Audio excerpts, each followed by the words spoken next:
And we're now going to queer up politics. George Santos' congressional seat goes to a Democrat. Is this a hint to predict the November election? In a significant win for the Democrats, Tom Suozzi cinched victory in a special election for a U.S. House seat in New York. The margin was significant as Suozzi won 54% of the vote. The victory in the politically mixed suburb district is seen as a boost for the Democratic Party, especially with the upcoming fiercely contested presidential election in November. His win over the Republican candidate fills the seat left vacant after Santos left, who is also an out gay Republican and was expelled from Congress. Returning to Washington after representing the district for 3 terms previously, Suozzi's victory narrows the Republican majority in the House and underscores Democratic strength in suburban communities. The outcome resonated with Julie Chavez Rodriguez, the Biden-Harris 2024 campaign manager, who emphasized the rejection of Trump's agenda by voters. She said, quote, "Donald Trump lost again tonight," end quote. And this highlights the voters' response to the Republican Party's alignment with Trump's policies. Former South Carolina governor and Trump's primary challenger, Nikki Haley, echoed a similar sentiment, attributing the loss to the enduring influence of Trump. Haley said, quote, "Despite the enormous and obvious failings of Joe Biden, we just lost another winnable Republican House seat because voters overwhelmingly reject Donald Trump," end quote.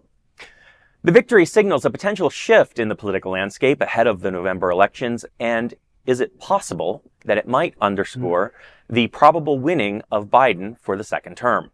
I'm not sure how much this really indicates for us. Didn't they all go out to vote in the middle of a blizzard? Wasn't that going on at the time?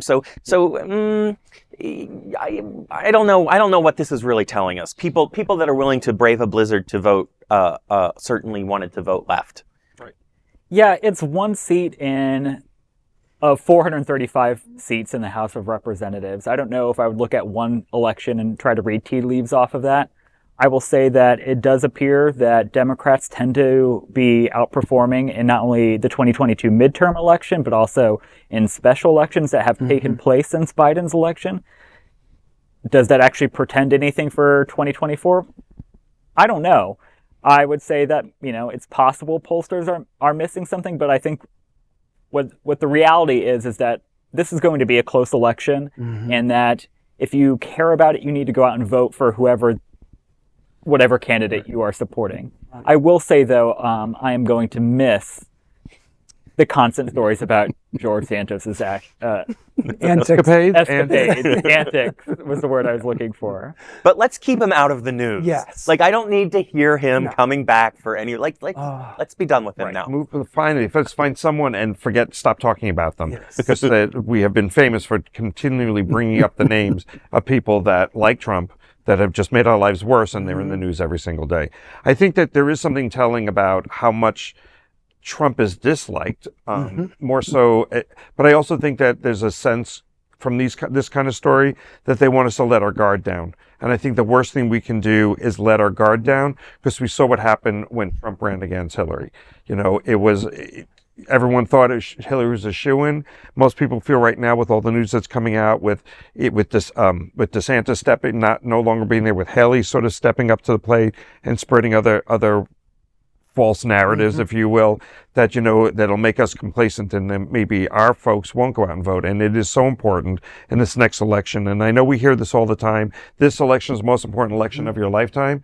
But in this case, it really is, because democracy sits on the edge right now. And we all know that, or at least I believe that Trump comes back in, our democracy as we know it will not exist. And everything he's doing right now with all these lawsuits to just kind of push them down so that they don't happen before the election, so that after the election, he can eliminate all of his enemies. He said it out loud. Right. And then where are we left? Because the courts won't matter.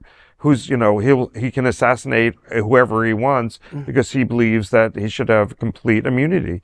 It's just a scary time. So yes, and we have to remain vigilant. And of course, in true misogynistic temper tantrum style, it didn't take Trump long to lash out at loser Republican Mazi Pilip, calling her, quote, a very foolish woman, end quote.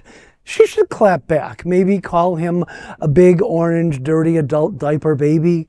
Oh, wait, I just did. Again. Well, Glenn, I think you bring up two really good points. The first being that, Why I'm here. yeah, it is. The first being that Hillary Clinton lost to Donald Trump, and if you looked at the polls in that election, she was leading him by 5 to 6 points in the lead up to Election Day, and still lost the electoral vote. She won the popular vote, but she still lost the electoral vote. Joe Biden, on the other hand, is either narrowly leading, tied, or trailing Donald Trump in every poll leading up to this election right now. And we still have a long way to go, so anything can change. But if you're a Biden supporter, if you are anti-Trump in any way, there should be nothing about anything that's happening that makes you comfortable and makes you think, I don't need to turn out in this election. And Ryan, before you move on, we saw when Hillary was a shoo-in that all of a sudden a Comey shows up from the FBI and keeps throwing, no, she's not guilty. There's nothing more to talk about. And then a week before the election, suddenly we need to reinvestigate it. And was that enough to throw the election? It was so damn close. Who knows? And we're seeing these same kind of stories now coming out about Biden and Hunter Biden and, opening investigations. And then, what happened last week when the report came out that Biden was clear, but he's like an old curmudgeon who deserves to not be treated well, which is sort of what they did to Hillary. So they left a question open for everyone, and history repeats itself. So, if we're not vigilant, who knows what's going to happen? Well, it worked one time, it could work again. Absolutely.